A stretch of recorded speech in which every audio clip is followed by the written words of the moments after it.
الحمدللہ وسلام علی عبادہ الذین اصطفیٰ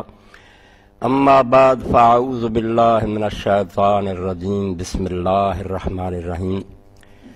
ومن احسن دینا ممن اسلم وجہہ للہ وہو محسن واتبع ملت ابراہیم حنیفا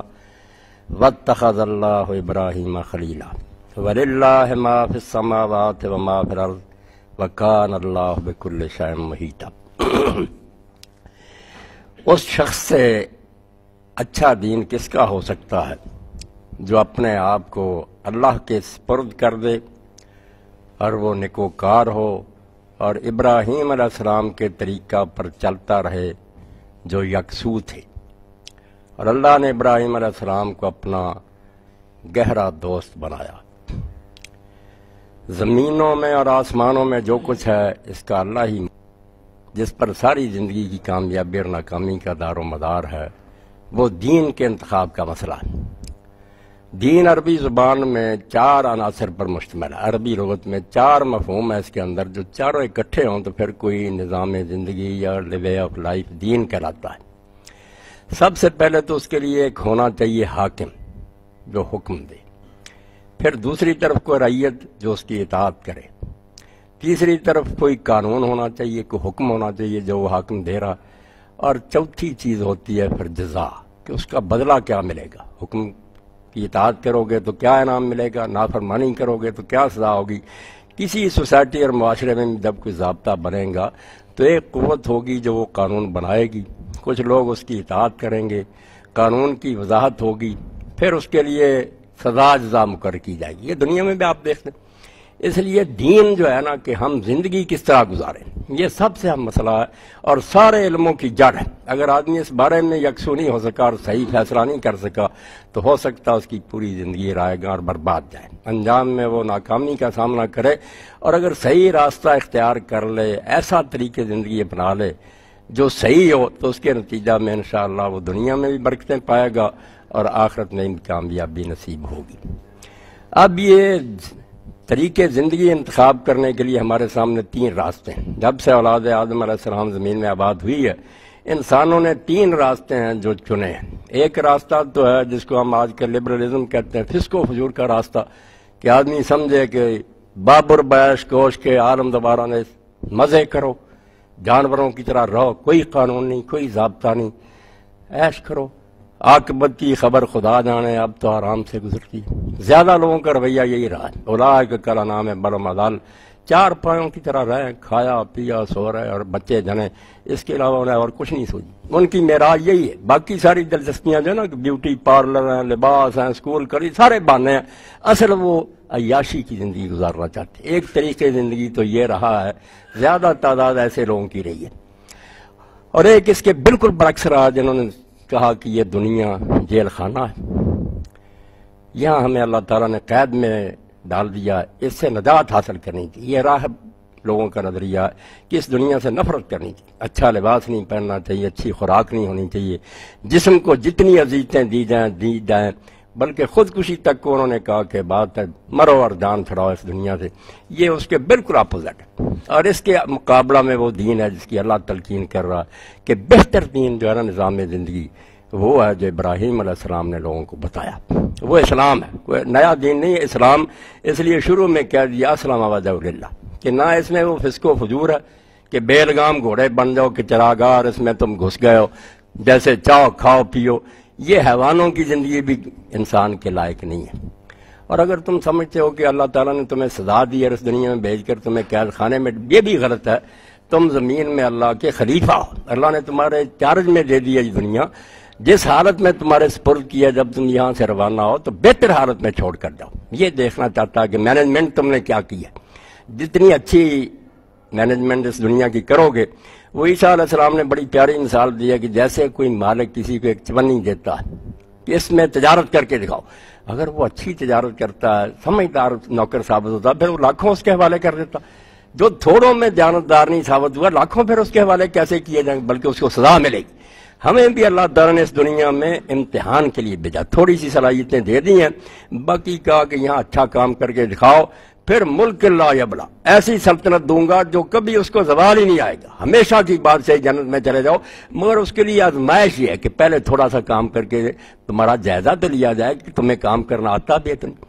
تو اسلام جو ہے اس کے لیے اللہ تعالیٰ نے ملت ابراہیم کا لفظ استعمال کیا، حالانکہ یہ حضرت آدم علیہ السلام سے چلا آ رہا، جتنے بھی انبیاء علیہ السلام آئے نا سب کا دین اسلام ہی تھا، کوئی ایسی بات نہیں کہ اسلام جیسے کہتے ہیں فاؤنڈر آف دی فیتھ رسول اللہ کو، یہ کافروں نے ہمارے ذہنوں میں بسا دیا کہ بانی اسلام، اس سے زیادہ کفر کا کوئی کلمہ نہیں۔ اس سے تو پتہ چلتا کہ رسول اللہ نے معاذ اللہ ایک بدعت ایجاد کی ہے کہ سارے انبیاء کے خلاف ایک نیا دین گھڑ لیا، نہیں، سارے نبی جو تھے وہ مسلم تھے، اسلام لائے، اور سلیمان علیہ السلام کے بارے میں بھی حضرت یوسف علیہ سب کے ساتھ آتا توفانی مسلم والقنی بسوارن، مسلم تھے وہ سارے، اسلام ہی ان کا دین تھا۔ یہ جو کوئی نصرانی کہلاتا ہے، کوئی یہود کہلاتا ہے، ہم محمدی اپنے آپ کو کہلانے لگے، کئی لوگ بہت اس میں فخر سمجھتے ہیں، یہ بھی کوئی دین میں نہیں آیا۔ اللہ نے کبھی کسی شخصیت کی طرف اس دین کو منسوب نہیں کیا، یا نہ نوحی نہ ابراہیمی، نہیں، اللہ کا دین بس اسلام۔ ابراہیم علیہ السلام کا طریقہ اس کو کیوں کہا؟ دین نہیں کہا، ملت، ملت جو ہے نا انسان کی طرف مضاف ہوتی ہے، یہ بات اللہ کی طرف نہیں، اللہ کے لیے نہیں کہتے کہ اللہ کی ملت، اللہ کا دین ہوتا ہے، وہ دین دیتا ہمیں نظام زندگی۔ ملت جو ہے نا طریقہ کہ اس پر کسی نے چل کر مثال دی ہے، اگزامپل دی ہے، وہ نمونہ ہے، یہ کوئی بشر ہی ہوتا ہے جو پھر اس پر چلتا ہے، اور جو اعلیٰ درجے کا نمونہ پیش کرتا ہے اس کو پھر ماڈل کے طور پر پیش کیا جاتا ہے۔ ابراہیم علیہ السلام کے بارے میں قرآن نے بتایا کہ انبیاء سارے اچھے ہیں، انہوں نے بڑھ بڑھ کر محنتیں کی ہیں، مگر کامیابی ابراہیم علیہ السلام کو نصیب ہوئی۔ جس دور میں وہ پیدا ہوئے پوری دنیا شرک کا گڑھ تھی، بت خانہ تھا، خود ان کا اپنا گھر جو تھا وہ بتوں کا گھر تھا، والد ان کے جو تھے ملک کے سب سے بڑے وہ مہنت تھے، نمرود سب سے بڑا بت پرست بادشاہ تھا، اور کروڑوں کی جائیداد تھی ابراہیم علیہ السلام کے والد کے پاس۔ یہ نہیں کہ وہ بت بناتے تھے اور بیچتے تھے گلی میں، یہ لوگوں نے جھوٹی باتیں بنائی، وہ سب سے بڑا پریسٹ تھا ریاست کا، اور دیوان بھی تھا، وزیر اعظم کی حیثیت جو اسے حاصل تھی۔ اس لیے ابراہیم علیہ السلام کے لیے بڑا امتحان تھا، اگر وہ اپنے باپ کی گدی سنبھالتے تو پوری عمر اگر ہاتھ بھی نہ اڑاتے تو عیاشی کرتے۔ بے شمار کمرے تھے مندر کے جہاں لوگ چڑھاوے چڑھاتے تھے، اور دور دراز تک مجاور تجارت کے لیے مال لے کر جاتے تھے، بہت بڑا ساہوکارہ تھا۔ مگر ابراہیم علیہ السلام نے اس کو لات ماری جب اللہ تعالیٰ نے آپ کو راہ راست الہام کر دی، نہ آپ نے اس گدی کی پرواہ کی، نہ نمرود کی سلطنت کا کوئی لحاظ کیا، اعلان حق کر دیا کہ اللہ کے سوا میں کسی کا بندہ نہیں اور نہ کسی کے سامنے سر جھکاؤں گا۔ تو اس راستے میں پھر جو آزمائشیں آئیں جس کی وجہ سے اللہ نے انہیں کہا کہ ان کا طریقہ جو ہے نا، یہ نمونے کے طور پر میں حوالہ میں اس کا دیتا ہوں کہ آپ دیکھنے پہلے تو باپ ہی دشمن ہو گیا، قرآن مجید میں پوری تفصیل ہے، سورہ مریم میں آپ دیکھیں، اس نے کہا ابراہیم تو نے کون سا طریقہ نکال لیا، باپ دا دیکھ رہا، باز آ جا ورنہ میں پتھروں سے تجھے سنسار کر دوں گا۔ پھر ابراہیم علیہ السلام نے بڑے ادب سے وہ آیتیں یا بات شروع بے ادبی ذرا نہیں کی، ابا جی ابا جی ابا جی، بڑی شفقت ہے اس میں، پیار سے، جیسے آپ تڑپ رہے ہیں کہ میرا والد گمراہی کو چھوڑ دے، ابا جی آپ میری پیروی کریں، میں سیدھا راستہ دکھاؤں گا، مگر وہ نہیں مانے، کہنا چلا جا، وہجر نہیں ملیا، نکل جا میرے سامنے سے۔ آپ نے پھر بھی کہا سلام علیکم، رخصت کے وقت سلام کیا کہ میں جا رہا ہوں اور میں آپ کے لیے بخشش کی دعا کرتا رہوں گا۔ آپ کرتے رہے، حالانکہ کافر کے لیے دعا جائز نہیں، مگر زندگی میں جائز ہے، زندگی میں توقع ہوتی ہے نا کہ شاید وہ اسلام قبول کر لے، اس وقت تک منع نہیں ہوتی، جب پتہ چل جائے کہ وہ کفر پر مرا، جیسے بعد میں سورہ توبہ میں اللہ تعالیٰ نے فرمایا، یہ مکہ معظمہ میں کئی صحابہ کرام اپنے مشرک بزرگوں کے لیے دعا کرتے تھے اور ریفرنس یہی دیتے تھے کہ ابراہیم علیہ السلام نے بھی تو اپنے والد کے لیے کی، تو اللہ نے فرمایا وہ ایک وعدے کی بنا پر کی تھی، فلما تبین انہ عدو للہ، جب پھر اللہ کی طرف سے اطلاع دے دی گئی کہ وہ دشمن خدا مرا ہے، وہ اسلام نہیں لایا، آپ تو چلے گئے تھے نا ہجرت کے بعد، آپ کو کیا پتا تھا اسلام لایا ہی نہیں، دعا کرتے رہے، مگر اللہ نے بتا دیا وہ مر گیا، اب دعا نہیں کریں، تبرہ منہ، آپ نے اسی وقت پھر تعلق ختم کر رہی، سینے پر پتھر رکھ لیا، والد کو بھول گیا، حالانکہ والد کو چھوٹی چیز نہیں نا، قرآن پڑھا پڑا ہے والد کی خدمت کے بارے میں، مگر آپ نے پھر بالکل اللہ پاک فرماتا بلا دیا۔ میرے لیے وہ اس طرح یکسو ہو گیا تھا کہ اس نے باپ کو بھی پھر نظر انداز کر دیا،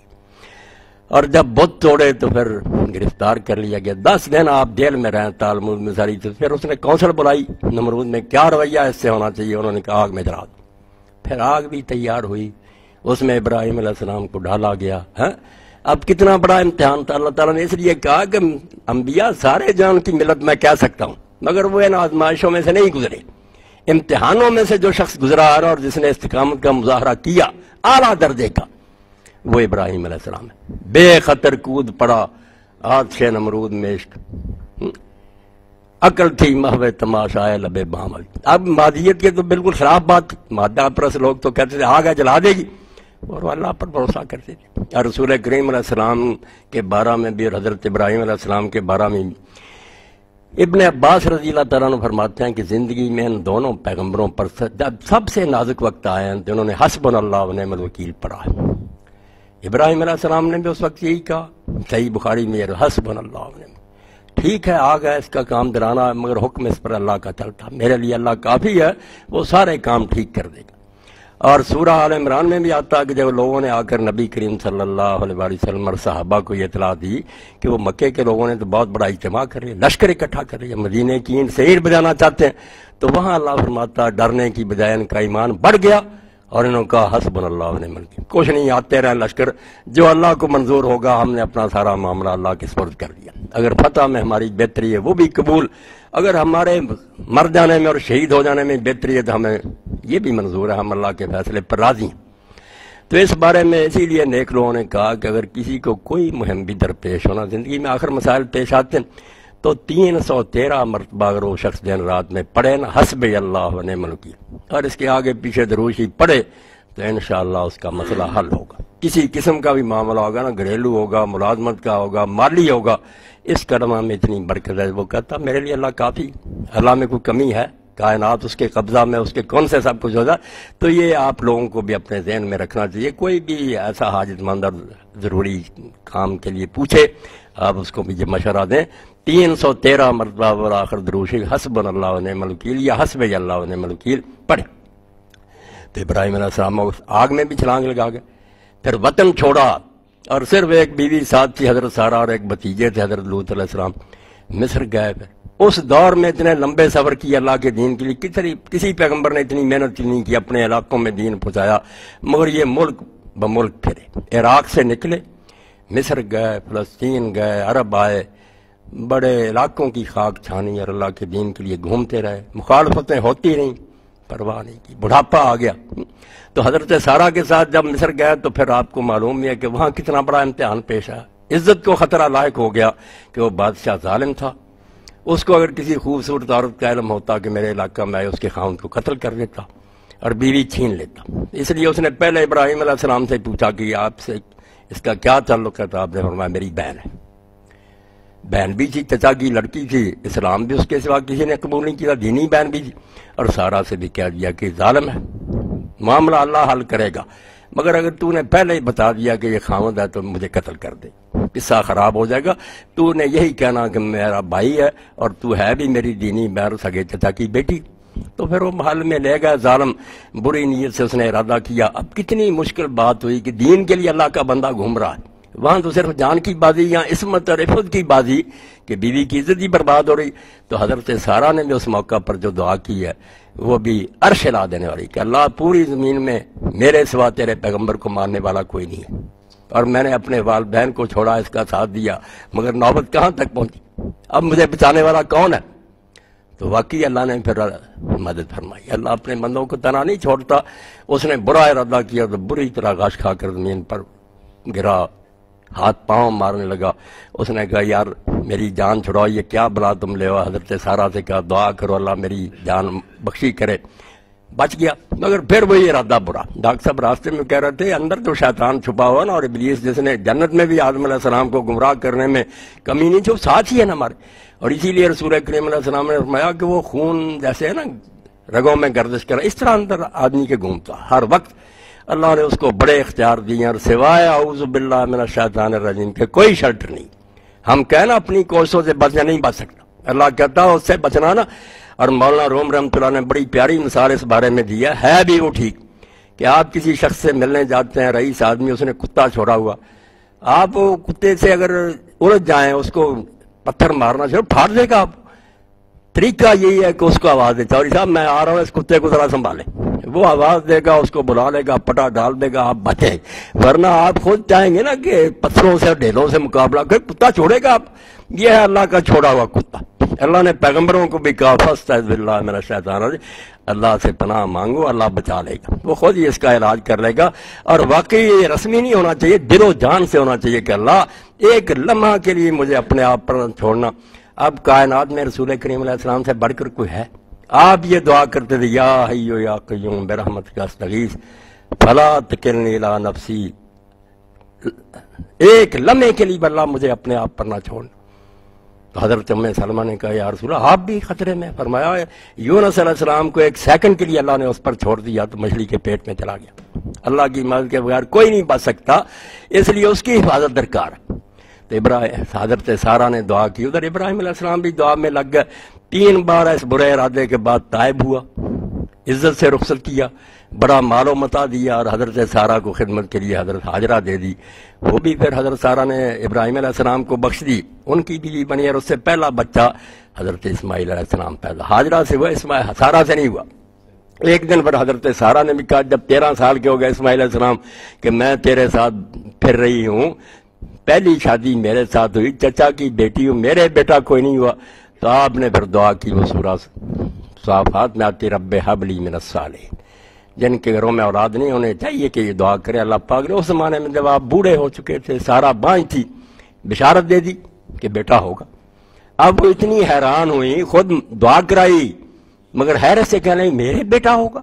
میں بوڑھی ہو چکی ہوں، آپ بھی آپ کے بار سفید ہے۔ اللہ نے کہا کیوں حیران ہوتی ہو، اللہ کے حکم سے ہوگا۔ اللہ تعالیٰ نے وہ دیا بھی، پھر حضرت اسحاق علیہ السلام پیدا ہوئے، اور پھر اس کے بعد جب اسماعیل علیہ السلام جوان ہوئے، پھر ایک اور امتحان آ گیا، جہاں اللہ تعالیٰ سورہ بقرہ میں فرماتا ملت ابراہیم، یوں ہی کہتا ہوں اور بھی ہوئے مگر اتنے امتحان نہیں کسی نے دیا۔ وَإِذِ ابْتَلَىٰ إِبْرَاهِيمَ رَبُّهُ بِكَلِمَاتٍ، رب نے اس کو کتنی باتوں میں آزمایا، ایک بات نہیں بہت باتوں میں آزمایا، فَأَتَمَّهُنَّ، مگر وہ ہمیشہ پورا اترا۔ اور اسی لیے سورہ نجم میں آپ دیکھتے ہیں ابراہیم علیہ السلام کے لیے صرف کہا وَإِبْرَاهِيمَ الَّذِي وَفَّىٰ، ابراہیم وہ ہے جس نے بھئی اپنا وعدہ نبھا کر دکھا دیا، اگر وہ اللہ کا بنا تھا تو بن کر دکھایا، اور وہ ملت ابراہیم کی تشریح بھی کر دی۔ اس کے لیے آپ سورہ جو ہے نا الانعام، اس کے آخر پر جائیں گے نا، وہاں پر وضاحت کریں کہ ملت ابراہیم ہے کیا۔ وہ اللہ پاک فرماتے ہیں کہ اللہ تعالیٰ کے پیغمبر نبی علیہ السلام آپ کہہ دیں کہ اللہ تعالیٰ نے مجھے ہدایت دی ہے، قُلْ إِنَّنِي هَدَانِي رَبِّي إِلَىٰ صِرَاطٍ مُسْتَقِيمٍ، کہہ دو لوگوں کو کہ میرے رب نے مجھے سیدھا راستہ بتا دیا۔ اگر اچھی زندگی گزارنا چاہتے ہو نا، بہتر دین چاہتے ہو، وے آف لائف، اللہ نے بتا دیا، دیناً قیاما ملت ابراہیم حنیفہ، وہ کیا ہے سیدھا راستہ، ایک بہت اعلیٰ دین ہے جو ابراہیم علیہ السلام کا نمونہ ہے۔ اور ابراہیم علیہ السلام کا بہترین وصف کیا ہے؟ حنیف، یکسوئی۔ یہ دوسری بات ہے ابراہیم علیہ السلام کے اندر کہ ایک تو انہوں نے امتحان پڑے دیے، اور دوسرا ان کی وجہ سے دین کو تقویت بہت ملی، ان کی اولاد یہ جس نے بعد میں اس علم کو اٹھایا۔ اسی لیے ابراہیم علیہ السلام کو اللہ کہتے ہیں انی جاعلک للناس اماما، تو امتحان میں پورا اترا، اب میں تجھے لوگوں کا امام بنا دوں گا۔ اور واقعی اس وقت سے لیڈرشپ ابراہیم علیہ السلام کے پاس ہے، جتنے نبی بعد میں آئے سارے آپ کی نسل میں سے پیدا ہوئے۔ باقی سارے انبیاء میں اختلاف ہو سکتا مگر ابراہیم علیہ السلام کی شخصیت غیر متنازع ہے، یہود بھی مانتے ہیں، نصارہ مانتے ہیں، ہم بھی مانتے ہیں، تینوں امتیں کوشش کرتی ہیں کہ ثابت کریں کہ ہمارا طریقہ ابراہیم علیہ السلام کا طریقہ، فخر کرتی ہیں ان پر۔ اللہ پاک فرماتے ہیں ابراہیم علیہ السلام کیوں ہے اس لیے چنا گیا، حنیف، یکسو ہو گیا۔ اب ہمارے اندر یکسوئی نہیں نا، توحید کو بھی مانتے ہیں، مگر ہم نے زندگی کے کئی کھانے بنائے ہوئے کہ اسپتال میں آئے، یہ پیشہ ہے، یہاں جیسے چاہے لوگوں کو لوٹیں، ڈیوٹی دیں نہ دیں، مریض کو اچھی طرح دیں، ہم سمجھے یہ بھائی اپنا الگ معاملہ، مسجد میں جاتے ہیں وہ دین ہے، وہاں ہے بات، یہ شرک سے کم نہیں ہے یہ بات۔ جو لوگ یہ کہتے ہیں نا کہ دین جو ہے آپ لوگ مولوی حضرات لوگوں کو مسجدوں میں بتائیں، باقی ہمیں تنگ نہ کریں، روشن خیالی، اعتدال پسندی، یہ کفر سے کم کلمہ نہیں، بدترین کفر ہے کہ اللہ تعالیٰ صرف مسجد کے احاطے کا خدا ہے، باہر وہ خدا نہیں، اسپتال اس کی ملکیت میں نہیں ہے، دفتر اس کے نہیں ہے، جہاں بیٹھے ہو ہر حال میں تم اللہ کے بندے ہو، اس کے احکام کی اطاعت کرو۔ تو فرمایا ابراہیم علیہ السلام کو کیوں چنا؟ سورہ پڑھی جو پہنے آج پہلے نساء کی اس میں بھی ہے کہ واتخذ اللہ ابراہیم خلیلا، اس سے پہلے آیا واتبع ملت ابراہیم حنیفا۔ حنیف بہت ذکر ہوا، ہر طرف سے منہ موڑ کر جس نے ایک طرف رخ کری نہیں، پوری زندگی پھر وہ کس چیز پر قائم رہا؟ فرمایا ما کان من المشرکین، وہ شرک کرنے والوں میں سے نہیں تھا۔ اب ہمارے یہاں شرک کی تعریف بھی یہ ہے نا کہ اللہ کے سوا کسی سے مدد نہ مانگو، نیازیں نہ دو، قبروں پر سجدے نہ کرو، وہ بھی شرک کا ایک شعبہ ہے۔ مگر زندگی کو دو خانوں میں تقسیم کرنا کہ یہ پیشہ ہے، یہ بات، یہ بھی شرک ہے۔ آپ نے اللہ تعالیٰ کے ساتھ اپنے نفس کو ملا لیا کہ وہاں تو اللہ کی مانیں گے، یہاں ہم اپنی مرضی کریں گے، یا جیسے محکمہ کہے گا، حکومت کہے گی، یہ اللہ کا شریک بنا دیا نا، حاکم اللہ ہے۔ اور اسی لیے اس آیت میں بھی آپ نے سنا کہ جب اللہ نے کہا یہ دین ابراہیم علیہ السلام کا کیوں صحیح ہے اور وہ حنیف کیوں تھا، وَلِلَّهِ، اس کا ثبوت کیا دیا؟ پھر آخری ٹکڑا جو پڑا وَلِلَّهِ مَا فِي السَّمَاوَاتِ وَمَا فِي الْأَرْضِ، کون ہے زمین و آسمانوں کا مالک؟ چپا چپا اس کا، پیدا اس نے کیا، حکمران وہ، وَكَانَ اللَّهُ بِكُلِّ شَيْءٍ مُحِيطًا، اور تم سب کو وہ اپنے گھیرے میں لیے، تمہاری قسمت اس کی مٹھی میں، ایک لمحے میں 10 سیکنڈ میں سمندر اچھال دیتا اور 12 لاکھ آدمی برباد ہو جاتا، تمہیں پتہ نہیں چلتا کہ یہ کائنات اس کے قابو میں، اس کے مقابلہ میں کرتے ہو، اس کے سامنے بغاوت کا اعلان کرتے ہو۔ اس لیے ابراہیم علیہ السلام اس حقیقت کو سمجھ گئے تھے کہ زمین و آسمان اللہ کا ہے، ہم حقیر کیڑے مکوڑے اس کے سامنے، ہماری کوئی حیثیت نہیں، ہم کوئی بغاوت کا اعلان نہیں کر سکتے، جھک کر رہنا چاہیے، ہماری تو قسمت ہر وقت اس کے ہاتھ میں۔ ابھی ہم بیٹھے ہیں پتہ نہیں فارج ہو، اور کتنے لوگ ہارٹ اٹیک ہوا چل جاتے ہیں، اب تو یہ عام ہی ہوگی نا، وَكَانَ اللَّهُ بِكُلِّ شَيْءٍ مُحِيطًا، ہر شے اس کی گرفت میں ہے، اس سے کرتے ہو۔ تو جب آدمی اس کو سمجھ لیتا تو پھر وہ ابراہیم علیہ السلام کی طرح حنیف ہو جاتا، یکسو، کہ ایک اللہ کا ہو جائے۔ اور اس کا ہی اللہ نے پھر اس آیت میں جو میں نے پڑھی نا کہ ابراہیم کی ملت کی تشریح کیا کی، قُلْ إِنَّ صَلَاتِي وَنُسُكِي وَمَحْيَايَ وَمَمَاتِي لِلَّهِ رَبِّ الْعَالَمِينَ۔ ملت ابراہیم یہ ہے کہ میری نمازیں، میری عبادتیں، میرا جینا، میرا مرنا، سب کچھ اللہ کے لیے جو کائنات کا مالک ہے، کسی لمحہ میں آزاد نہیں ہو سکتا۔ یہ 24 گھنٹے کی ملازمت ہے جہاں چھٹی ملتی نہیں، آپ کسی حالت میں، حتیٰ کہ اپنے گھر میں بھی آپ آزاد نہیں۔ وہ آسانی کے پہلو الگ ہیں کہ دین نے تنگیاں نہیں پیدا کی، مگر حکم ہر موقع کے لیے کہ یہ چیز حلال ہے، یہ حرام ہے۔ اپنی بیوی کے پاس جاتے وقت بھی آپ کے لیے کچھ بندشیں ہیں کہ ان دنوں میں تم قریب نہیں جا سکتے، اس طرح نہیں جا سکتے، مگر ویسے کھلی آزادی ہے کہ حلال کے دائرے میں تم جیسے چاہے لباس پہنو، زینتیں اختیار کرو، دین روکتا نہیں، مگر پابندیاں، اور یہ پابندیوں سے کوئی جان نہیں چھڑا سکتا۔ صرف یہ نادان لوگ ہمیں دھوکہ دیتے ہیں کہ ہمارے پاس بڑا لبرلزم ہے، اسلام ہے، جو تنگی ہے، بس تنگی کے بغیر تو آپ اسے روڈ پر نہیں جا سکتے، وہاں کھڑا سپاہی، اشارے ہیں کہ اپنے وقت پر گزرو، اس ہاتھ گزرو، وہاں آپ لبرل بن جائیں، پھر نہ اشارہ دیکھیں نہ سائڈ دیکھیں، گاڑیاں ایک دوسرے سے ٹکرا دیں، زیادہ لبرل بنے، 1 منٹ میں پتہ چل جائے گا کہ یہ لبرلزم سے زندگی چل سکتی۔ ضابطے ہیں، قوانین ہیں جن کی پابندی سے سارے جان کی حفاظت ہو رہی ہے۔ تو دین میں بھی پابندیاں بہت تھوڑی۔ ڈاکٹر صاحب جنت کی بات کر رہے تھے، اس میں بھی یہی عرصہ ہوا تھا کہ ساری جنت کھلی ہے، کھاؤ پی ایک درخت۔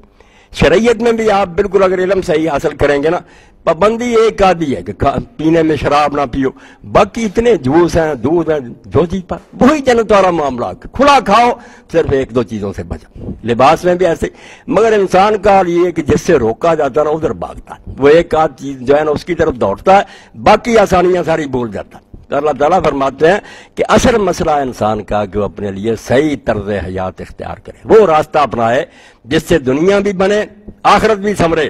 تو اس کے لیے اللہ پاک نے فرمایا نہ رہبانیت مناسب ہے کہ اس دنیا سے نفرت کرو، نہ یہ فسق و فجور بہتر ہے کہ تم جانور بن جاؤ اور بے لگام زندگی گزارو۔ صحیح راستہ ان لوگوں کا ہے جو اپنے آپ کو اللہ کے سپرد کرے۔ پہلی بات کیا کی؟ اسلم وجہہ للہ۔ وجہ عربی زبان میں اصل میں تو چہرے کو کہتے ہیں، مگر مراد کبھی سیلف ہوتا، پوری ذات، خود اپنے آپ کو، سارے کو، سر سے پاؤں تک، اس میں دماغ بھی ہے، اس میں زبان بھی ہے، اس میں اعضاء بھی ہیں۔ جیسے اللہ پاک کے لیے آتا کل شیء ہالک الا وجہ، ہر شے فنا ہونے والی ہے، اور وہاں اگر ہم منہ ہی مانا کریں کہ سوائے اللہ کے منہ کے، اس کا مطلب باقی سارا اللہ مر جائے گا، منہ بچے ہی نہیں، ذات اس کا پرسن اتنا ہے۔ تو اس لیے اللہ کہتا ہے اگر صحیح طریقہ حیات اختیار کرنا تو ایک تو درنگی چھوڑو، آج یکے گو ایک کا انعام لو، اس کی طرف ہی روک کرو۔ اسی کے لیے آپ دیکھتے ہیں کہ ابراہیم علیہ السلام نے جو یادگار توحید کی قائم کی، وہی پوری دنیا کا قبلہ بنا۔ مکہ میں جو ہے نا عمارت کھڑی کی، یہ ایسا روشنی کا ایک مینار انہوں نے بنا دیا جس کے اللہ پاک فرماتے ہیں وَإِذْ جَعَلْنَا الْبَيْتَ مَثَابَةً لِلنَّاسِ، پوری دنیا کے لوگوں نے کے لیے ہم نے اس کو مرکز بنا دیا۔ اب مرکز کے لیے بھی جو لفظ استعمال کیا مصابتاً، صحابہ یوسف سے نے لوٹنے کی جگہ، وہ ایسی جگہ ہے میں خود کہتا ہوں 6 بار گیا اللہ کی توفیق، اب بھی ترستا ہوں، جو گیا وہ ایسے ہی محسوس کرتا کہ جیسے مقناطیس کے لیے لوہا جو ہے نا اس کے لیے مقناطیس ہے، وہ دلوں کے لیے مقناطیس ہے، جو نہیں گیا اس کو ہم سمجھا نہیں سکتے۔ بیت اللہ میں اللہ نے جو کشش رکھی ہے نا وہ ایسا ہی ہے کہ جو جاتا وہ تڑپتا کہ وہاں بار بار جائے، اس پر نظر دوڑائے۔ تو اللہ فرماتے ہیں ابراہیم علیہ السلام نے جب یہ امتحان دیے اور دین کو مختلف علاقوں میں پہنچایا، بعد میں ان کی اولاد نے بھی اس مشن کو جاری رکھا، اور اب دنیا میں جہاں بھی توحید نظر آ رہی ہے یہ آل ابراہیم کا صدقہ ہے، اس لیے اس کا بنایا ہوا مرکز تمہارا توجہ کا مرکز ہے، جو جا سکتا جائے۔ اور اسی لیے اللہ کے رسول علیہ السلام نے کہہ دیا ہم اس میں غفلت کرتے ہیں، یورپ تک سفر کرتے ہیں، جدہ سے وہاں نہیں پہنچتے۔ اللہ کے رسول علیہ السلام فرماتے ہیں جس کے پاس وہاں جانے کا سفر خرچ موجود ہے،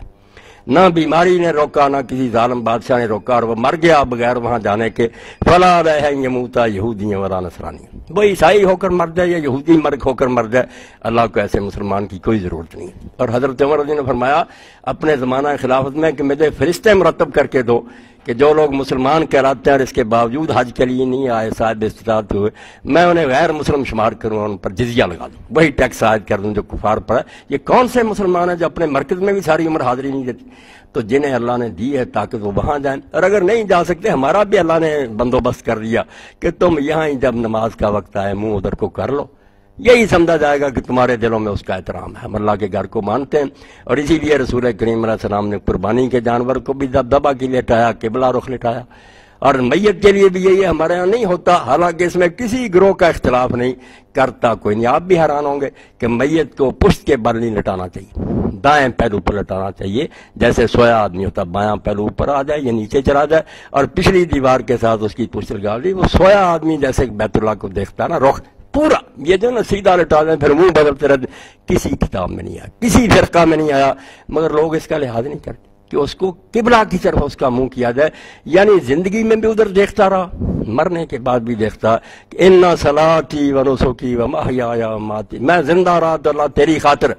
جان دے رہا ہوں تو تیری رضا کے لیے۔ یہ ہے ابراہیم علیہ السلام کا طریقہ۔ اور پھر اللہ تعالیٰ نے جب بیٹا 13 سال کا وہ آخری امتحان بھی آ گیا کہ بوڑھے ہو چکے ہیں، دعاؤں سے اللہ نے بیٹا دیا، بھاگنے لگا ساتھ، دوڑ بھاگ کرنے لگا، پھر تو بہت پیارا ہو گیا، حکم بھی ڈائریکٹ نہیں آیا، آزمائش بھی اپنے خلیل کی جو اللہ نے فرمایا نا کہ واتخذ اللہ ابراہیم خلیلا، ابراہیم علیہ السلام کو اللہ نے اپنا گہرا دوست بنایا۔ آپ سارا قرآن دیکھ جائیں، رسول کریم علیہ السلام کی سنت دیکھ جائیں، 2 نبی ہیں جو خلیل ہیں اور کوئی خلیل نہیں بنا۔ باقی بہت سارے علماء بیان کرتے رہتے ہیں وہ خلیل اللہ تھے، حضور حبیب اللہ ہے۔ تو امام ابن تیمیہ رحمۃ اللہ فرماتے ہیں لغت عرب سے کتنے یہ کورے ہیں، اتنا بھی نہیں پتا کہ حبیب اللہ تو بہت ادنا درجہ، یحب المتقین، یحب، سارے نیک لوگوں سے اللہ محبت کرتا، خلیل نہیں بنایا، خلیل ابراہیم علیہ السلام کو بنایا۔ اور حدیث پاک میں جو آخری خطبہ ہے آپ کا، جس کے بعد آپ پھر مسجد میں تشریف نہیں لے گئے، بڑی مشکل سے لے گئے، حضرت علی رضی اللہ عنہ ایک طرف سے سنبھالا ہوا تھا، ادھر حضرت عباس لے گئے، پٹی بندی ہوئی تھی، آپ نے اتوار کے دن خطبہ دیا آخری، پھر سوموار کو انتقال ہو گیا۔ اس خطبے میں بھی فرمایا کہ اللہ کے سوا اگر میں کسی کو خلیل بناتا تو حضرت ابو بکر رضی اللہ تعالیٰ عنہ کو بناتا، مگر اللہ کے سوا میرا کوئی خلیل نہیں، ولیکن صاحبکم خلیل اللہ، تمہارا نبی جو ہے یہ اللہ کا خلیل ہے۔ قرآن نے ابراہیم علیہ السلام کو کہا، رسول اللہ نے اپنے بارے میں کہا، تو خلیل ہے۔ آپ ڈاکٹر حضرات نے دل کا آپریشن کرتے ہیں، چیرتے ہیں، جانور بھی ذبح کرتے ہیں، جب اس کو چیرا دیتے اندر سے پول آ جاتا ہے، جس کی محبت سارے دل پر چھا جائے اور ہوتے ہوتے اس پول کے اندر ہی پہنچ جائے نا، وہ پھر محبت کا وہ مقام ہے جس کو خلت کہتے ہیں، گوڑا یار۔ تو اللہ تعالیٰ فرماتے ہیں کہ ابراہیم علیہ السلام کو میں نے اپنا دوست بنایا کہ اس نے واقعی پوری زندگی حنیف بن کر دکھا دیا کہ میرا رخ صرف تیری طرف ہے، مجھے صرف تیری رضا درکار ہے۔ تو یہ بیت اللہ بھی جو ہے نا یہ پتھروں کی عمارت نہیں کہ ہم پتھروں کو پوچھتے ہیں، اگر اللہ نہ کرے وہ نہ بھی رہے، جیسے کہ حضرت عبداللہ ابن زبیر نے جب تعمیر کی تو سارا ختم کر دیا،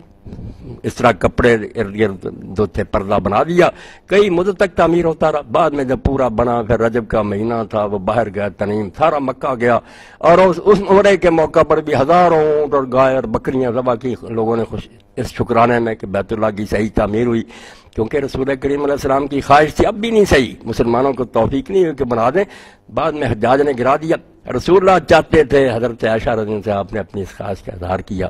کہ یہ بیت اللہ تیری قوم نے بعد میں غلط بنا لیا، اپنی اغراض کی خاطر کہ حتیم کو باہر نکال دیا، دروازہ ایک رہنے دیا، اور وہ بھی اتنا اونچا لے گیا کہ جب اس میں داخل ہونے کا وقت آتا سیڑھی منگواتے ہیں، پھر لوگ چڑھنا چاہتے ہیں وہ بیٹھ جاتے ہیں، راستے میں بخشیش مانگتے ہیں، جو رشوت دے اس کو جانے دیتے تھے، ورنہ دھکا دیتے، پیچھے پھینک دیتے۔ ابراہیم علیہ السلام کے زمانے میں دروازہ زمین پر تھا، دروازے دو تھے، ایک طرف سے داخل ہوتے تھے، ایک طرف نکل جاتے تھے، اور یہ حتیم بھی بیت اللہ میں سے حضور کی یہ خواہش تھی۔ تو حضرت عبداللہ ابن زبیر نے جب یزید کے بعد اقتدار سنبھالا حجاز میں، تو انہوں نے اپنی خالہ سے سنا تھا، ام المؤمنین عائشہ رضی اللہ عنہا نے بنا دیا۔ بہت خوشی کی لوگوں نے کہ حضور کی تمنا پوری ہوئی، مگر عبد الملک نے جب لشکر بھیجا تو پھر ابن زبیر بھی شہید ہوئے، ان کو درخت پر لٹکا دیا گیا ان کی لاش کو۔ حجاج نے سیاسی دشمنی میں ان کا یہ بنایا وہ بیت اللہ پھر گرا دیا، اور اسی طرح کا بنا دیا جو کفار نے بنایا تھا وہی چلا تھا۔ تو یہ بیت اللہ جو ہے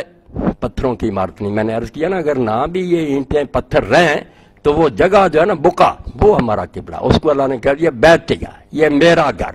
کیوں بیتیا کا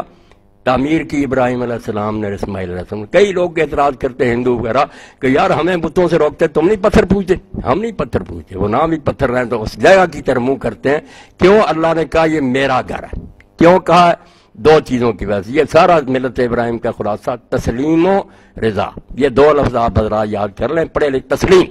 ایک تو حکم پر سر تسلیم خم کرنا، جو حکم ملا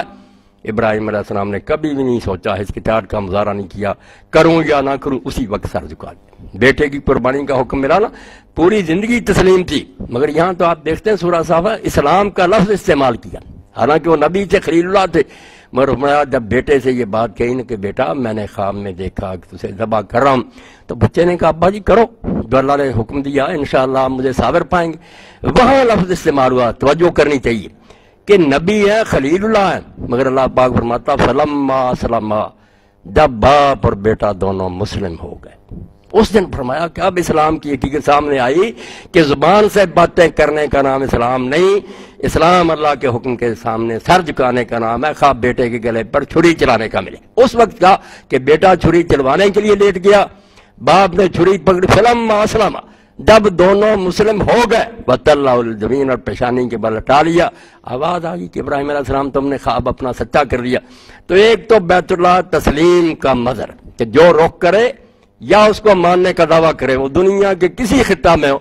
اس میں بھی ابراہیمی ملت کا وصف پایا جانا چاہیے کہ دین حکم دے نا کہ حلال کھاؤ، سچ بولو، سچی گواہی دو، مریضوں کے ساتھ شفقت سے پیش آؤ۔ اور آپ حضرات کے بارے میں تو فرمایا بھی رسول اللہ صلی اللہ علیہ وسلم نے، یہ ابو داؤد شریف میں ہوتا ہے، لوگوں نے کہہ دیا کہ طبیب ہے، یہ کوئی شخص ملنے آیا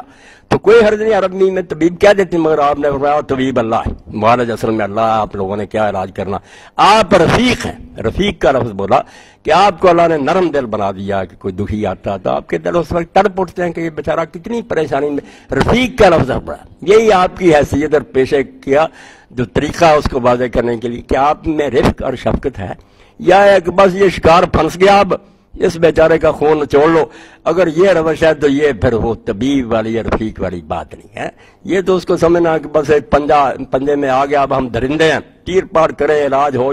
اور کئی لوگوں کا جب پڑھتا ہوں کہ یہ ایسے اچھے رفیق ہیں، آپریشن کیا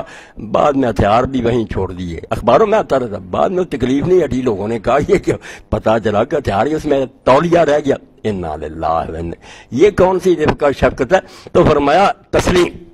حکم کے سامنے سر جھکانا، اور دوسرا رضا۔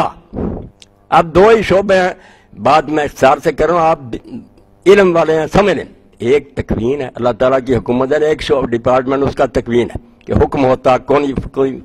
فیکون ہوتا رہتا، کوئی بیمار ہوتا، کوئی تندرست، کوئی امیر ہو جاتا، کوئی غریب، کسی کو کوئی سانحہ پیش آتا، یہ تقدیر کا شعبہ ہے، اس میں ہم بے بس ہیں، جو ہوتا اس کی طرف سے ہو کر رہے گا۔ ایک تشریع ہے، قانون سازی کہ یہ کام کرو، یہ نہ کرو، حلال و حرام، اس میں ہمیں اختیار ہے، ہم اس سے بچ بھی سکتے ہیں، نہ بچنا چاہیں تو گناہ بھی کر سکتے ہیں۔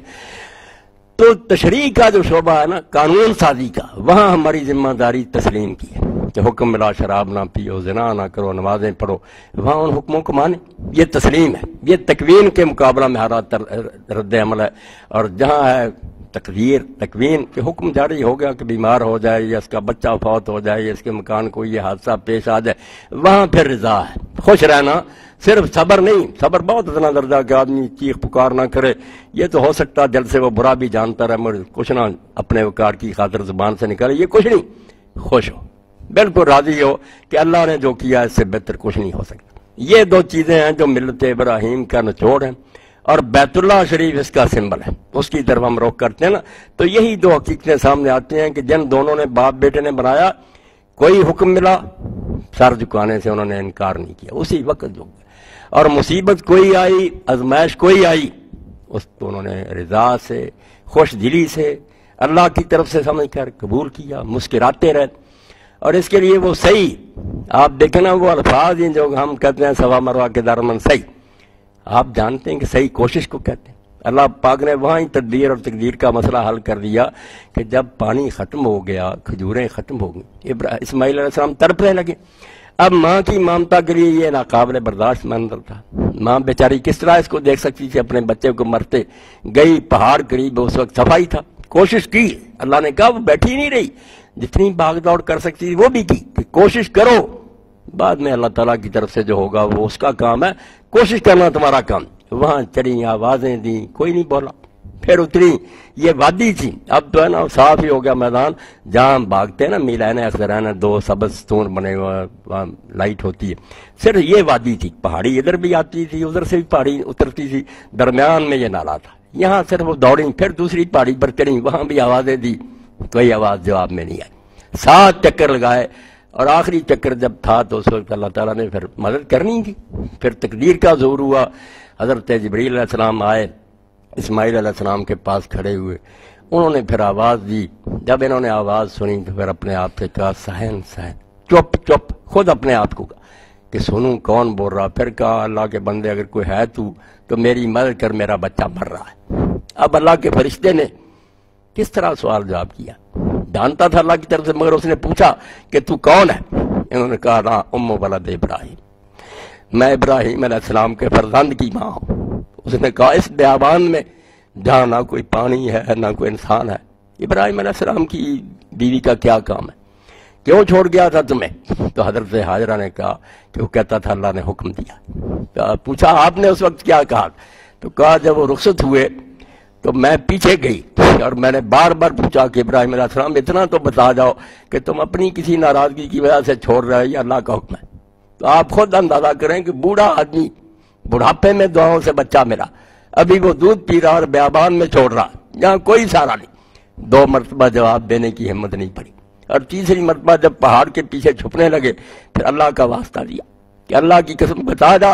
کہ تو اپنی کسی ناراضگی سے چھوڑ رہا ہے، یہ اللہ کا حکم ہے۔ صرف اتنا حوصلہ کر کے کہا کہ حاضرہ اللہ کا حکم، تو پھر آپ نے فرمایا اللہ یضیعنا، اگر اللہ کا حکم ہے تو ابراہیم پھر ہمیں ضائع نہیں کرے گا، ہماری مدد کرے گا۔ فرشتے نے جب پوچھا نا کہ تم لوگوں نے کیا کہا تو یہ ساری کہانی سنائی، تو اس نے کہا پھر اللہ نے تمہیں ضائع نہیں کیا، میں آ گیا اس کی طرف سے، آ جاؤ اپنے بچے کو سنبھال، اور چشمہ جاری ہو گیا۔ یہ جو مشہور ہے کہ اسماعیل علیہ السلام کی ایڑیوں رگڑنے سے نہیں، صحیح بغیر اس نے پھر اپنی ایڑی ماری جبریل علیہ السلام، ظاہر آپ کے لیے ہی ہوا مگر ایڑی انہوں نے ماری۔ حضرت حاجرہ نے آ کر فوراً پانی کے گرد دیوار سی بنا دی۔ رسول کریم علیہ السلام نے جب تذکرہ کیا تو فرمایا اللہ میری ماں حاجرہ پر رحم کرے، اگر وہ دیوار نہ بناتی کنواں بن کر رہ گیا، یہ چشمہ ہوتا، جاری ہوتا، اور دریا ہوتا، مگر اس کے ایسا کرنے انہوں نے بیچاری نے اپنے خیال میں وہ دیوار بنائی کہ پانی تھوڑا سا ضائع نہ ہو جائے۔ بعد میں اللہ تعالیٰ نے وہ بنو جرم کو بھی بھیج دیا، وہ قافلہ یمن سے آیا، جنگل میں اترے، انہوں نے دیکھا پرندے منڈلا رہے ہیں، وہ گزرتے رہتے تھے، انہوں نے کہا کیا بات ہے یہاں پرندے، آدمی بھیجا، پتہ چلا ایک عورت ہے، بچہ، پانی ہے، چشموں کی تلاش میں عرب رہتے تھے، وہ آ گئے، انہوں نے کہا ماں اگر تو اجازت دے ہم بھی تیرے پاس آباد ہو جائیں۔ وہ پہلے ہی چاہتی تھی کہ میرے سے پاس کوئی رہے، کچھ انس ہو جائے، اجازت دے دی، مگر کہا کہ یہ کنواں میری اولاد کی ملکیت ہوگا، آپ لوگ ایسے رہیں۔ انہیں سے حضرت اسماعیل علیہ السلام نے عربی سیکھی، اللہ نے کام تو لینا تھا عرب میں دین کا۔ حضرت ابراہیم علیہ السلام کی زبان تو کلدانی تھی عراق کی، وہ تو عربی نہیں بولتے تھے، اگر اسماعیل علیہ السلام کو اللہ یہاں نہ پہنچاتا اور بچپن ان کا عربوں میں نہ گزرتا، عربی کیسے سیکھتے؟ وہ بھی بندوبست اللہ نے کر دیا، عربی زبان سیکھی۔ اور رسول کریم علیہ السلام نے حدیث میں فرمایا کہ عربی مبین جو ہے نا، پھسی عربی، یہ سب سے پہلے اسماعیل علیہ السلام سے شروع ہوئی۔ لوگ عربی بولتے تھے مگر اس کو کلیئر انہوں نے کیا، اور انہی میں شادی ہوئی۔ جو بھی پھر آپ دیکھتے ہیں کہ ابراہیم علیہ السلام اللہ کا کس طرح بن گیا تھا، بہت مدت کے بعد لوٹے، اسماعیل علیہ السلام شکار کے لیے گئے ہوئے تھے، بہو تھی گھر میں، وہ پہچانتی نہیں تھی، ہاجرہ فوت ہو گئی تھی، اس سے ملے اور پوچھا کہ بھئی اسماعیل کہاں ہے؟ اس نے کہا وہ تو شکار کے لیے گیا ہوا۔ فرمایا پھر تمہاری گزران کیسی ہے؟ گلا کیا، شکر نہیں کیا، کہنے لگی بہت تنگی سے گزارا کر رہے ہیں، بس کبھی شکار مل جاتا ورنہ پانی وغیرہ پر گزارا۔ تو ابراہیم علیہ السلام پھر کہہ گئے، وہ تو اللہ کے ہو گئے تھے، ان کا تو جینا مرنا اللہ کا، انہوں نے کہا میرے بیٹے کے گھر میں ایسی ناشکری۔ تو کہا جب اسماعیل آئے گا تو میرا سلام کہنا اور کہہ دینا کہ اپنے گھر کا جو ہے نا دروازہ دہلیز اس کو بدل دے، یہ نہیں ٹھیک، چوکھٹ تبدیل کر دے۔ بات نہیں کھولی۔ جب اسماعیل علیہ السلام آئے انہوں نے محسوس کیا کہ یہاں کسی مسافر کے آنے کے نشانات ہیں، پوچھا کہ آیا تھا تو شکل حلیہ بیان کیا تو پہچان گئے کہ وہ تو میرے والد تھے۔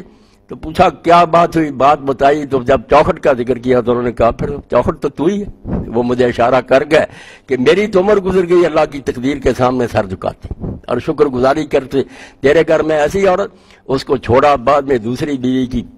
پھر آپ کبھی آئے، پھر اسی طرح ہوا، مگر وہ بہت اچھی بچی نکلے۔ اس نے کہا الحمدللہ بہت اچھا وقت گزر رہا۔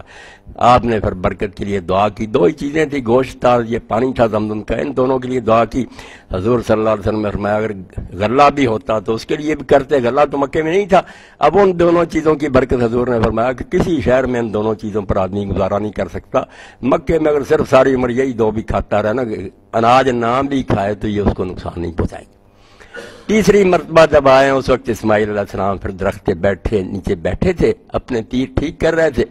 اب حضور نے جو منظر کشی کی، جو باپ اور بیٹا ہے، جو اس حضرت یوسف علیہ السلام کی طرح مدت بعد ملے، وہی اندازہ کر سکتا ہے نا کہ باپ بیٹے کی ملاقات کیسی ہو سکتی۔ فرمایا جب بیٹے نے باپ کو دیکھا، یہ بھی اٹھ کھڑے ہوئے، باپ نے بھی سینے سے لگایا اور وہ اتنا روئے کہ رسول کریم فرماتے ہیں وہاں جو پالتو جانور تھے بکریاں وغیرہ، ان کی آنکھوں سے بھی آنسو بہہ۔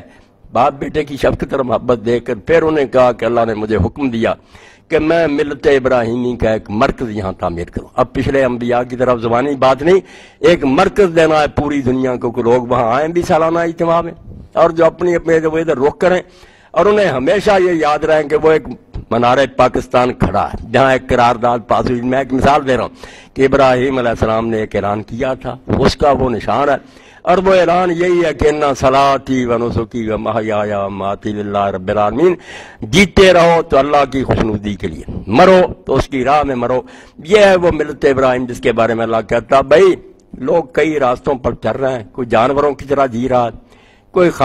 غاروں میں جا کر راہب بن گیا۔ صحیح طریقہ اس شخص کا ہے جو اپنے آپ کو مکمل اللہ کے حوالے کر دے، نیکوکار بنے،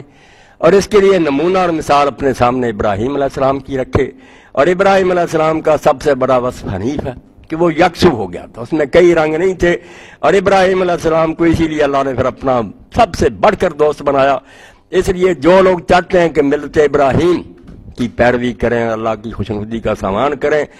ان کے لیے یہ راہ ہے بھی معقول، اور دلیل میں نے عرض کر دی کہ اللہ نے ساتھ ہی آیت میں دی کہ زمین و آسمان اللہ کا ہے، ہر شے اس کے قابو میں ہے، اس لیے اس کی بغاوت کرو گے تو اس کی سلطنت میں کوئی زلزلہ نہیں آئے گا۔ جیسے رسول کریم علیہ السلام فرماتے ہیں نا کہ پہلے پچھلے جن اور انسان سارے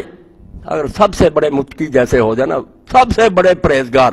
تو اللہ کی بادشاہی میں ایک مچھر کے پر برابر اضافہ نہیں ہوتا، اس کی سلطنت ہماری باتوں سے قائم نہیں۔ اور اگر سارے بن جائیں افجر، بدکار سے بدکار، تو ایک ذرہ برابر اس کی حکومت میں خلل نہیں آتا، وہ اپنے زور سے قائم ہے، للہ ما فی السماوات و ما فی الارض، اور سارا جہان ہے اس کے بس میں۔ اب تو ہم نے دیکھ لیا نا،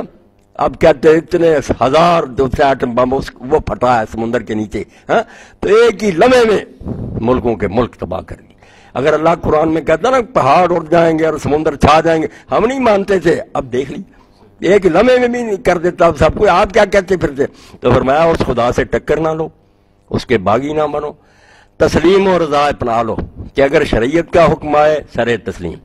اور اگر تقدیر کی طرف سے کوئی حادثہ آ جائے تو رضا، خوش رہو کہ جو وہ کر رہا بہتر کر رہا۔ اور اس کے لیے بہترین مثال وہ ہے جو امام مالک رحمۃ اللہ نے بیان فرمائی ہے موطا میں کہ بنی اسرائیل کا ایک عالم تھا، درس دیتا تھا، لوگ اس سے بڑا دین سیکھتے تھے، اس کا ایک جوان بچہ تھا، فوت ہو گیا، حادثے پیش آتے رہے، حادثوں سے کوئی بچ ہی نہیں سکتا۔ اتنا غمگین ہوا کہ اس نے حجرے کا دروازہ بند کر لیا اور لوگوں سے ملنا چھوڑ دیا، درس بھی چھوڑ دیے۔ تو وہاں ایک عورت تھی سمجھدار دارا، اس نے کہا کہ یہ تو بہت کام خراب ہوا، یہ بزرگ تو سب کو چھوڑ گیا، وہ ایک دن گئی، دروازہ کھٹکھٹایا، اس نے پوچھا کون ہے؟ اس نے کہا میں اللہ کی بندی ہوں، ایک مسئلہ پوچھنا۔ اس نے کہا بتاؤ۔ تو اس نے کہا کہ میرے جو ہمسائے نا، میرے پاس کوئی زیور نہیں تھا، میں نے ہمسایوں سے شادی کا ایک موقع آیا، میں نے انہیں کہا ذرا تھوڑے دن کے لیے مجھے زیور دو، انہوں نے دے دیا احسان کر کے، میں نے وہ زیور پہنے، میرا وہ فنکشن گزر گیا، اب وہ واپس مانگتے ہیں، میرا دینے کو جی نہیں چاہتا، آپ مسئلہ بتائیں کہ مجھے دینا چاہیے۔ اس نے کہا اللہ کی بندی دے بھی واپس اور احسان مان، کتنے دن بھی اگر برتنے کے لیے تجھے دے دیا تو تیرا کوئی رائٹ تو نہیں تھا، ان کی مہربانی۔ تو اس نے کہا اگر یہ بات ٹھیک ہے تو آپ نے دروازہ کیوں بند کر لیا؟ کتنے لوگ ہیں جن کو اللہ بیٹے نہیں دیتا، وہ اللہ کا کچھ بگاڑ دیتے، آپ کو اللہ نے دیا، کچھ دن آپ نے باہر دیکھ لی، وہ لے گیا اپنا بچہ، آپ کیوں دروازہ بند کر کے بیٹھ؟ اسی وقت دل سے سارا جو غبار تھا اتر گیا، ہوش آ گئی کہ ہمیں اللہ کے بن کر رہنا چاہیے، انا للہ و انا الیہ راجعون۔ اس کے جو وہ کرتا ہے ہمیں اعتراض کا کیا حق ہے؟ تو ملت ابراہیم جو ہے اس کا نچوڑ یہی، اور یہ اللہ نے نسبت اس لیے دی، میں نے عرض کر دیا کہ پچھلے انبیاء اتنے کامیاب نہیں ہوئے جتنے ابراہیم علیہ السلام۔ آپ اور اپنی اولاد کے ذریعے بے شمار علاقے ہیں جن کو آپ نے موحد بنایا، اور اسی لیے آپ کا ہی بنایا ہوا مرکز ساری ملت اسلامیہ کے لیے اللہ نے اس کو حج کا مقام بنا دیا، اور ہمیں بھی حکم دیا کہ اس کی طرف رخ کیا کرو عبادتوں میں۔ تو اللہ توفیق دے، ملت ابراہیم سے بہتر طریقہ کوئی نہیں کہ اللہ کے ہو جاؤ، ہیں بھی اللہ کے، جو نہیں بھی بنے گا کافر بنا رہے گا، وہ ایک حقیقت کا انکار کر رہا ہے اللہ کا ہی، جس دن اللہ چاہے گا لے جائے گا، اس کو پتہ چل جائے گا کہ کان اللہ بکل شیء محیطا، ہے تو ہر شے اللہ کے قابو میں تھی، میں خواہ مخواہ غبارہ بنا پھرتا تھا۔ وآخر دعوانا الحمدللہ رب العالمین، وصلی اللہ تعالی علی خیر خلقہ سیدنا و مولانا محمد وآلہ وصحابہ اجمعین۔ اللہ آپ سب میرے بچوں بچیوں اس میں اتنی اللہ کا میرا خیال تھا کہ جو ٹاپک ہے اس کے بارے میں مجھے کافی پتا ہے پہلے، لیکن وہ 10% بھی نہیں۔ اللہ تعالیٰ کو جزا ہے۔ کوئی سوال ہے؟ سوال ہے تو آپ بڑے بلا تکلف بھیجیں۔ میں نے سنا کہ کچھ حضرات شکایت کرتے ہیں کہ ڈاکٹر صاحب ہمارے سوال چھانٹ دیتے ہیں، نہیں آج نہیں چھانٹیں گے، آپ کچھ بھی لکھ کر بھیج دیں گے نا، ہر سوال کا جو مناسب جواب ہوگا میں دوں گا، آپ دیں۔ اتنا مجھے یقین ہے کہ آپ جو سوال پوچھیں گے اس میں عوامی ہاں یہی ہونا چاہیے، کوئی ایسی بات فتنے کی نہیں ہونی چاہیے، آپ ایسی چیزیں پوچھیں جو آپ کی ضرورت کی ہیں، سارے ساتھیوں کو اس سے فائدہ بھی پہنچے۔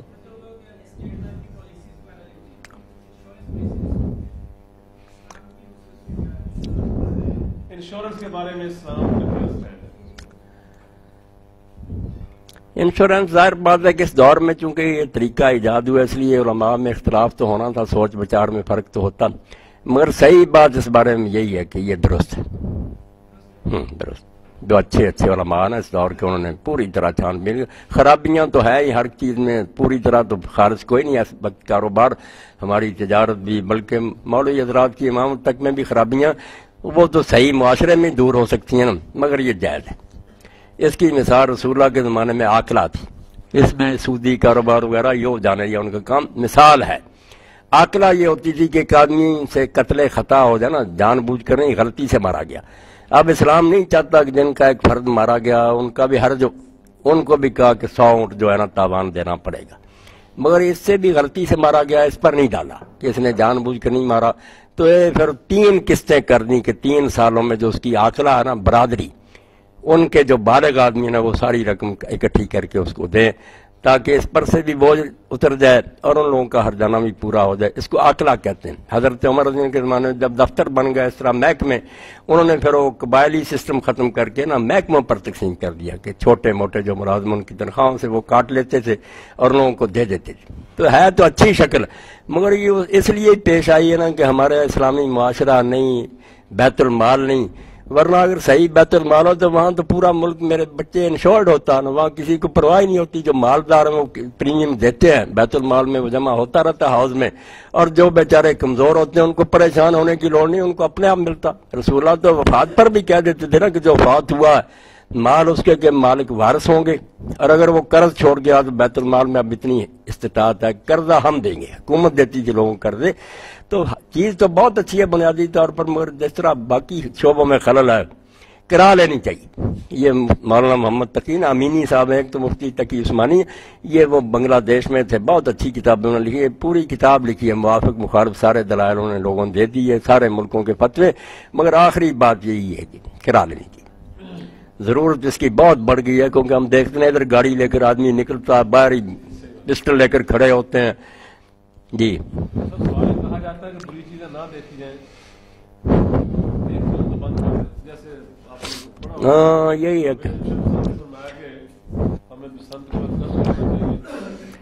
اب دیکھ لیں، یہ سوال آیا ہے، یہ دیکھ لیں کہ یہ آج جو کالم لکھا نا عرفان صدیقی نے، اس نے کہا یہ بالکل صدر صاحب آپ نے بہت اچھا نسخہ بتا دیا کہ اگر ڈاکٹر شازیہ خالد کو انصاف نہیں ملتا تو اس ملک سے چلی جائے، اور اگر لوگ سمجھتے ہیں کہ عدالتیں انصاف نہیں کرتی تو مقدمے ہی نہ لے کر جائیں. ساری اس نے بہت ساری مثالیں دے کر پورا کالم اس پر لکھا کہ یہ بہت اچھی بات، ہر چیز کا آسان نسخہ نکلا، جو کہ بھائی آپ لوگ پھر یہ نہ کریں کام. اب اس سے زیادہ بدبختی بھی ہو سکتی ہے. اگر یہی حال ہے کہ حکومت نے جو برائیاں کھلی تو آپ پھر منشیات کی بھی اجازت دے دیں، دوسروں کو کہہ دیں بھائی جو بچنا چاہتا نہ کھائے، پھر کسی قسم کی روک ٹوک نہ رہنے دیں. حدیث کی روشنی میں حضرت ابراہیم علیہ السلام نے زندگی میں 3 بار جھوٹ بولا. یہ ترجمے کی غلطی ہے. عربی زبان میں نا ایک لفظ کے جو کئی معنی ہوتے ہیں ان کا لحاظ نہیں لوگ رکھتے، اس لیے کہہ دیتے ہیں کہ 3 جھوٹ. جھوٹ نہیں کہنا چاہیے، 3 جھوٹ تو بڑی بات ہے نا. کسی نبی سے ساری زندگی میں ایک جھوٹ ثابت ہو جائے نا، اس کی ساری نبوت برباد ہوتی تھی، پھر کس بات میں لوگ اس پر اعتماد کریں گے. اور ابراہیم علیہ السلام تو نبی بھی وہ ہیں جن کے لیے اللہ نے بالخصوص کہا کانا صدیقا نبیہ، صادق بھی نہیں کہا صدیق، کہ وہ انتہا درجے کا سچا پیغمبر تھا. شاید اس وجہ سے بیان کیا کہ لوگ بعد میں یہ شوشہ چھوڑ دیں. تو جھوٹ کوئی نہیں بولا. لفظ جو کذب ہے عربی زبان میں اس کا ایک مفہوم توریہ ہوتا. توریہ کیا کہ ایک آدمی بات سچی کرتا 100% سچی، مگر وہ الفاظ ضرورت کے تحت ایسے استعمال کرتا ہے کہ سننے والے اس کا کچھ اور ہی مطلب لے لیتے ہیں، جس سے بات بھی حل ہو جاتی ہے. وہ سمجھتے رہتے ہیں، بعد میں بے شک انہیں پتا چلے کہ اس کا مفہوم کچھ اور تھا. اس کے لیے ایک مثال ہے حضرت صدیق اکبر جن کے آپ سنیں، مسئلہ حل ہو جائے گا. کہ جب سفر ہجرت میں وہ آپ کے ساتھ تھے، اب حضرت ابوبکر تاجر تھے، جنگل کے لوگ بھی انہیں جانتے تھے، رسول کریم سے وہ متعارف نہیں تھی. وہ لوگ جب حضرت ابوبکر جن کو ملتے، عام راستہ چھوڑ کر جنگلوں میں سے جا رہے تھے تو وہ پوچھتے کہ ابوبکر یہ کون آدمی. اب ادھر اعلان ہوا تھا کہ جو رسول اللہ کا سر لائے گا 100 اونٹ انعام ملے گا. دشمن گھوم رہے تھے. حضرت صدیق صحیح نہیں بتاتے تھے کہ یہ میرے نبی ہیں. لفظ کیا استعمال کرتے، راجل یہدی السبیل، یہ ایک ایسا آدمی ہے جو مجھے راستہ بتاتا. اب آپ دیکھتے ہیں نا کہ اب اس سے زیادہ سچی کوئی بات ہے. حضور ان کے حاجی تھے، راستہ بتاتے، مگر وہ لوگ سمجھتے تھے کہ کوئی انہوں نے یہاں سے بدوی لے لیا جو انہیں جنگل کا راستہ بتاتا. یہ ہوتا توریہ. اس کو دوسرا جو سمجھتا اس کے لحاظ سے کہہ سکتے ہیں کہ اس نے سمجھا اس نے غلط بیانی کی، حالانکہ غلط بیانی نہیں ہوتی. وہ تینوں چیزیں آپ ایک ایک لے لیں، وہ سب سچی ہیں. ابراہیم علیہ السلام نے اسے ذرا بھی غلط بات نہیں کہی. لوگ اپنی جگہ کچھ سمجھتے رہے تو سمجھتے رہے. اس کو توریہ کہتے ہیں. اور یہ زندگی میں انتہائی عقل مند آدمی کے لیے ضروری ہے کہ وہ اسے جانے. ہر وقت وہ کلیئر نہیں بات کر سکتا ورنہ کسی مصیبت میں پڑ جائے گا. توریہ میں غلط بیانی نہیں کرنی، مگر نیت نیک ہوتی ہے. ایک آدمی کہتا ہے ڈاکٹر صاحب یہاں ہے، دشمن ہے، یہ ذرا کے ادھر ہو جاتے ہیں. میں کہتا نہیں ڈاکٹر صاحب تو یہاں نہیں، میں کرسی کی بات کرتا ہوں، یہاں نہیں، باقی یہاں نہیں ہے یہاں ہی. تو یہ توریہ ہوتا. یہ تو علماء کہتے ہیں اگر یہ دین اس کی اجازت نہ دیتا مسلمان سارے مارے جاتے. مگر یہ جھوٹ نہیں ہوتا. اس کے لیے عقل اور دانائی چاہیے کہ ایسے الفاظ استعمال کرے کہ وہ بات بالکل ٹھیک ہے، مگر لوگ جو ہیں وہ کچھ کا کچھ سمجھتے ہیں. ابراہیم علیہ السلام جو ہمارے ہاں معروف مانن جھوٹ کے، اس لحاظ سے انہوں نے کوئی جھوٹ نہیں بولا. نہ ترجمہ کرنے چاہیے زو مانا بات، یہ ترجمہ کر دیا کریں کہ زندگی میں صرف 3 مرتبہ ایسے آئیں کہ ان کو زو مانا بات کرنی پڑی، جس کے کئی مطلب تھے. اور وہ بھی حضور نے فرمایا فی ذات اللہ، اپنی غرض کوئی نہیں تھی، اللہ کے دین کے لیے. وارڈ میں اگر کوئی ڈاکٹر یا نرس اپنی ڈیوٹی پوری نہ کریں تو اس کے بارے میں بتانا چاہیے. ذمہ داران حضرات کو اگر اطلاع اس لیے دی، پہلے تو کوشش کرنی چاہیے کہ اپنے اس بہن کو یہ توجہ دلائی جائے کہ آپ کا کام ہے یہ توجہ سے کیا کریں. اصلاح ہو جائے تو ٹھیک، اگر اصلاح نہ ہو تو غیبت کا بھی جو معنی لوگوں نے یہ بنا لیا نا کہ کسی کے پیٹھ پیچھے اس کا کوئی عیب بیان کرنا، تو اس کو عیب جو اس میں واقعی چیز عیب نہیں، عیب تو الگ بات ہے نا کہ ہے اس میں خامی مگر اس کے بعد بتانا. اس کو غیبت کہتے ہیں نا تو لوگ پریشان ہوتے ہیں کہ پھر ایسے معاملہ میں کیا کریں. تو اس بارے میں آپ یہ شرط اپنے ذہن میں جو ہے نا بٹھا لیں کہ کسی کو صرف ذلیل و رسوا کرنے کے لیے اس کے پیٹھ پیچھے اس کی برائیاں کی جائیں نا بغیر کسی صحیح مقصد کے، یہ ہے غیبت، یہ حرام ہے. اگر اس میں کوئی صحیح مقصد ہے نا تو بالکل فرض بھی ہو جاتا ہے. کوئی شخص ہے وہ کسی جگہ منگنی کا پیغام دیتا، آپ کو اس کے بارے میں پتا کہ یہ خاندان تو بڑا گندا اور یہ بچہ جو ہے یہ نشہ کرتا، تو آپ اگر بتا دیتے ہیں بچی والوں کو کہ یہ حرامی ایسا، تو یہ وہ غیبت نہیں جس کے بارے میں دین نے کہا کہ وہ حرام ہے. یہ تو فرض ہے کہ آپ خیر خواہی کریں، ان کو اس گڑھے میں گرنے سے بچا لیں.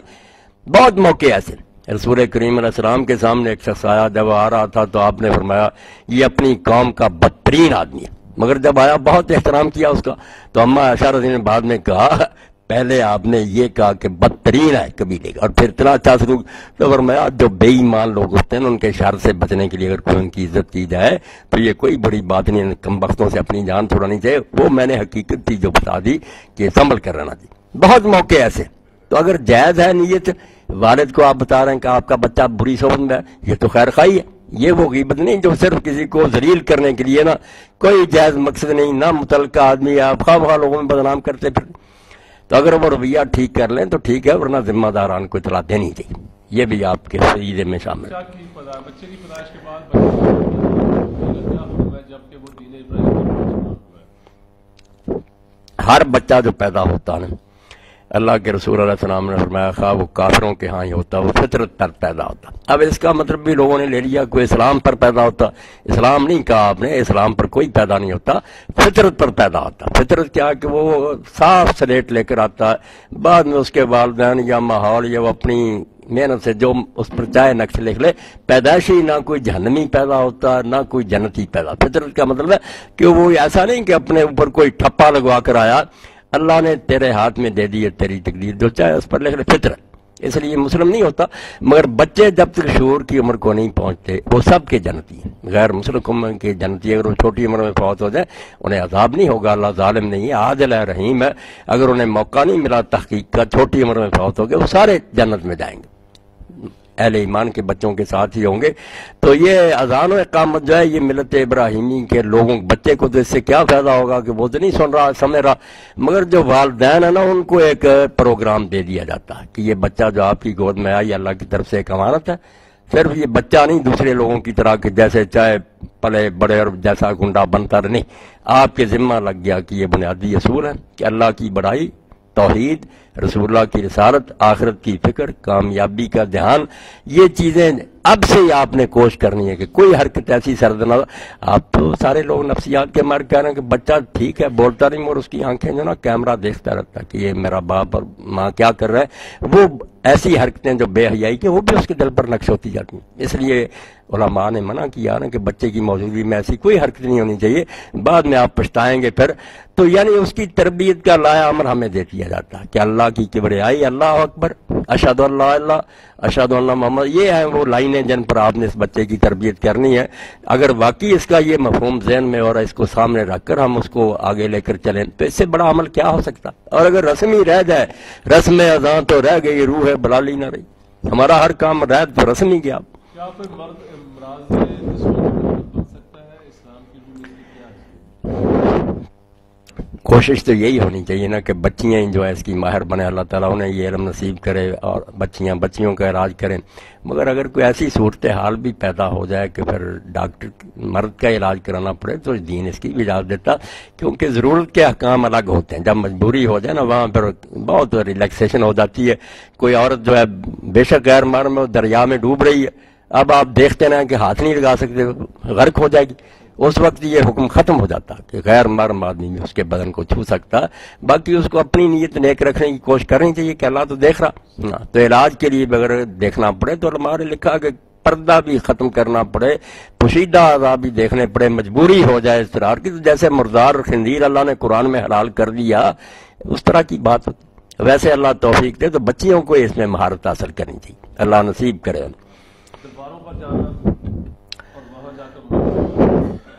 درباروں پر جانے کے دو مقصد ہیں. ایک مقصد تو یہ کہ آدمی جائے اللہ کے نیک بندوں کی قبریں ہوں یا دوسرے لوگوں کی، تو وہاں یہ چیز سیکھے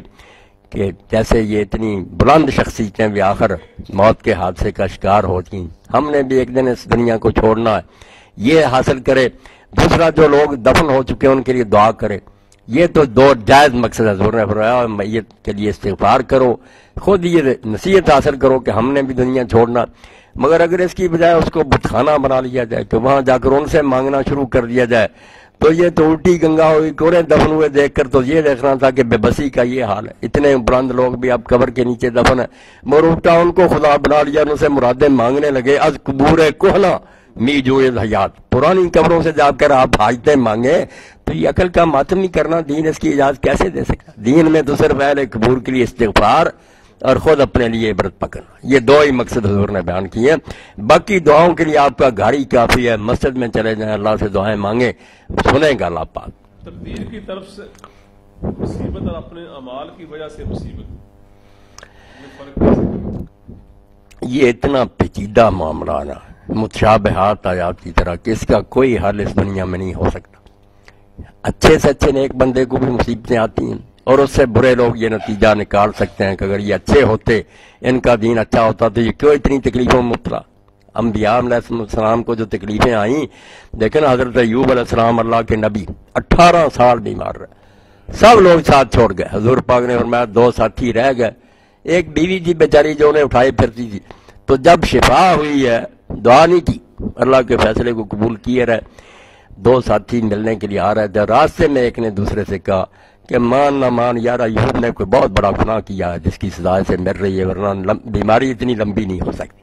اب یہ معاملہ دیکھیں نا، ہے سورج یکساں کہ ولی بھی بیماری میں مبتلا ہے، بدماش بھی، فیصلہ کیا کریں کہ عمل کی سزا؟ یہ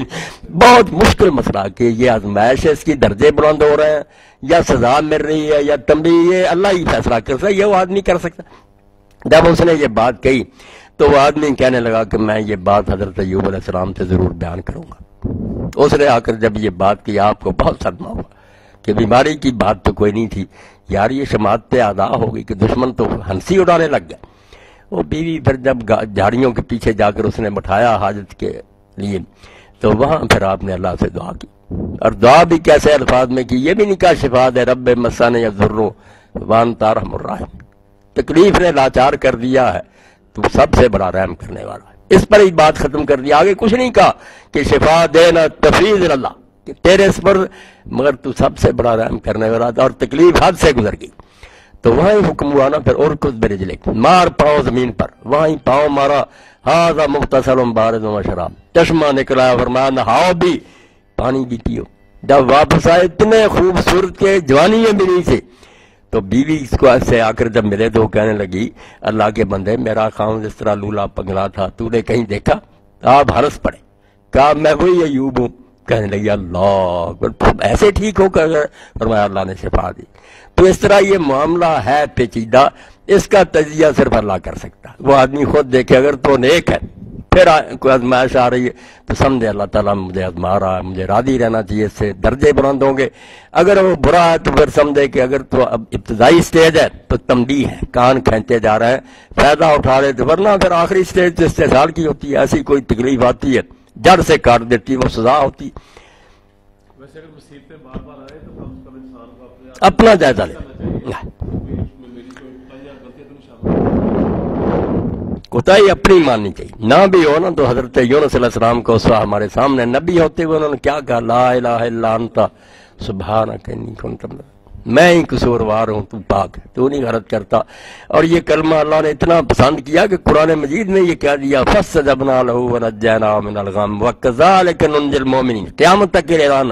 کہ ہم نے اس کی قبول کر لی دعا اور اس غم سے نجات دی، اور اسی طرح ہم ماننے والوں کو نجات دیں گے۔ یہ بھی ساتھ بڑھا دیا، کوئی نہ کہے اسی وقت اسی طرح ہوگا۔ حضور پاک صلی اللہ علیہ وسلم نے بھی فرمایا کہ جو میرے بھائی یونس کی دعا اپنی دعاؤں میں شامل کرے گا، اللہ اس کی کوئی دعا بھی ہوگی ضرور قبول کرے گا۔ جب وہ یہ کہہ دے گا کہ تو پاک ہے، اگر کوئی سزا مل رہی ہمارے گناہ ہے، ہمارا قصور ہے۔ چند دن پہلے میرا ایک نوجوان عزیز فوت ہو گیا ہے، انا للہ و انا الیہ